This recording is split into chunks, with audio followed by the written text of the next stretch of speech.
If there's one thing that philosophers agree on, and they don't agree on much, it's that Kant was the greatest modern philosopher, certainly the most important philosopher since Plato and Aristotle.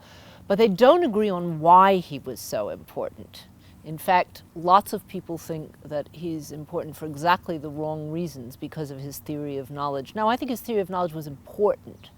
I think the idea that you can't prove from the outside that all of this is not a dream, that you can't prove the reality or validity of any of our experiences from outside experience, because our most important ideas, our most important concepts, like the concept of cause or substance, are part of experience themselves.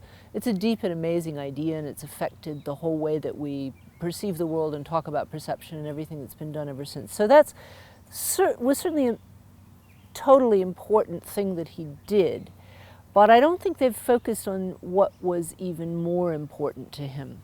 And that's, if I have to focus on one thing, that's the distinction between is and ought. Is has to do with truth, facts about the world, all the things that we know or don't know, can't verify, depends on how. And the ought has to do with the way the world should be. Okay, so what you have here is a distinction between morality, if you like, which is the subject of the ought, and science in the broadest general sense, which is the subject of the is or truth. What people tend to want to do is to reduce one to the other, and indeed life would be easier if we could. Life would be easier if you could say, well, the world really is the way it ought to be. Actually, that's what we want.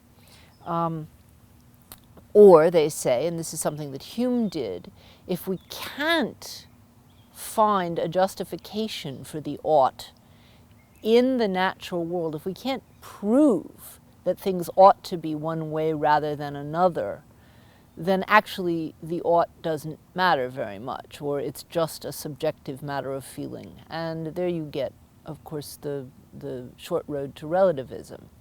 If what we ought to do isn't a matter of truth in the way that, believing that the earth is round, or I don't know, the ground is soft because it rained last night. If you can't show moral principles to be true in those kinds of ways, then they don't have the same kind of status. Then they're not real, okay? They're just subjective. And one of the deepest things that Kant did was to show that these are two completely different kinds of discourse. The one has to do with ideas, and the other has to do with facts. And it's crucial for being human and being honest, on the one hand, to realize that these two are separate, and that as much as we want to try to bring them together, we'll never be able to do so. If we could do so, it would be the best of all possible worlds, and that would be a world in which we couldn't actually live in, because there would be essentially everything would stop if the world was as it ought to be. Okay,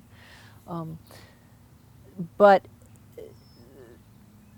the gap between the is and the ought, and the fact that most of what we do with our lives is trying to narrow that gap to some extent. That's what structures human experience, and that, I think, is probably Kant's deepest thought. I mean, he really was truly incredible. He was wrong about all kinds of things, but he came up with so many extraordinary, deep ideas that it's hard to list them all without, doing several courses on it. But if I have to say one thing that I think is really deep and also very, very relevant for the way we live now, it's recognizing the depth and the seriousness of the difference between is and ought. The whole